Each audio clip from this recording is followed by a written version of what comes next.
Hello guys, dito tayo ngayon guys, no, may inaayos tayo na isang ref. Non-inverter lang to guys, no. Check natin to.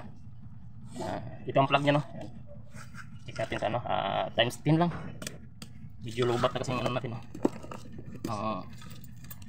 Tester. Hindi na kaya sa times 1. Yan guys, no, times 10. Tingnan natin kung magpalo. Ayan natin. Itong plug niya, no, nakauna yan sa loob. May ano na tayo, no, yan.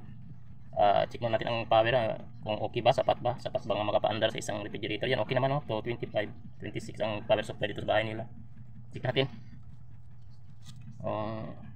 Yan, to continuity kasi guys, no, pag non-inverter lang. Yan, okay naman guys, continuity naman, hindi naman sa grounded, no. Yan. Sa body ng unit wala naman. Kabila sa computer, sa grounding, hindi naman sa grounded. Subukan natin saksak guys. Yan. So may amperahe, ano tayo, no? May reading tayo sa amperahe. Yan, para makita. Yan. Subukan natin saksak. Okay naman, no? May reading naman sa, hindi naman sa grounded. Yan, subukan natin. Tingin tayo sa ano, amperahe. Yun guys. 5.6. 5.6 guys, binunot lang, no? Baka masira pa. Ulit. Pero 5.6, no? Binunot ko lang. High ampere siya guys. Ulit. Yan, 5.6 guys, oh, yan. High ampere. Check natin ang ano. Overload at relay. Okay naman ang power niya, no? Hindi naman nagda-drop. Na-steady naman sa 220, no? 227 na nga, tumaas pa nga. Check natin ang overload guys. Yan, yan. Overload at relay. Yan, para 600 na to guys, no? Check natin itong ano niya. Continuity lang. Buzzer.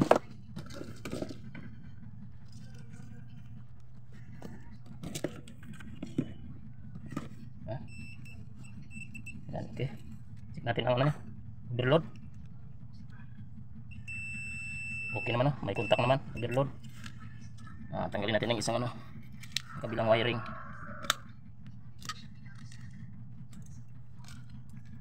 Continuity lang din to guys dito. Sa magkabilaang butas ng relay na to. Dapat may contact siya, no? Ayan, okay naman guys. May contact naman. Sabay uga-uga. Okay naman, no? Ibig sabihin okay ang overload niya relay. Ang pinaka problem talaga dito, compressor niya. Nag high ampere. Subukan natin guys, palit ang ano, overload at relay. Ito, may dala tayong reserva. Palitan natin dalawa.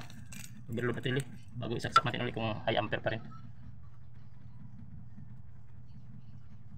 Yan.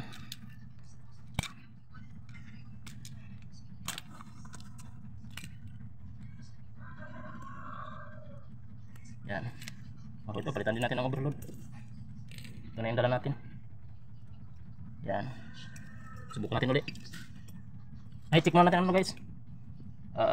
Check muna natin ang ano ng ano. Resistance value ng compressor. Ang running starting. Ang common running starting niya.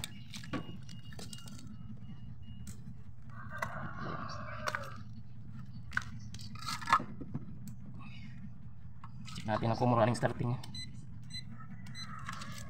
Okay pa bang winding?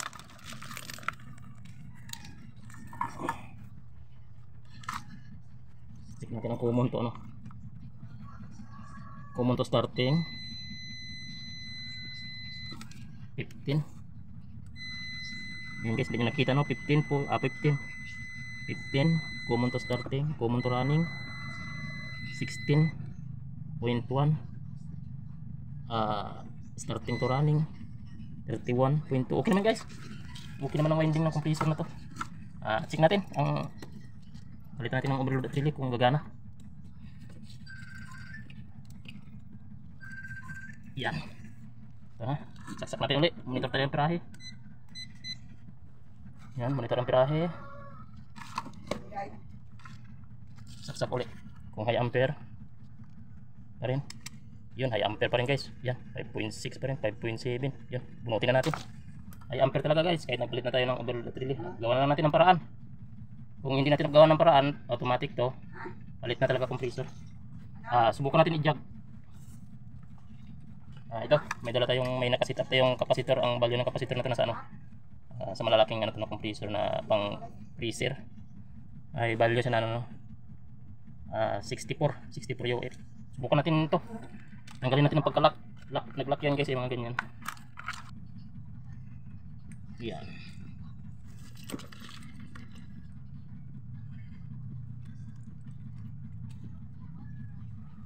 Okay, monitor ang birahe.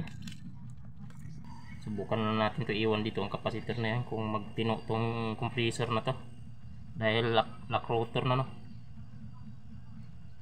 Yun lang guys, oh, gumana na guys. 0.8 no, normal, no. 0.8 ampere siya. Pinaka rated current niya nito, no. Yan, 1.1. Ito na, may napansin ako dito.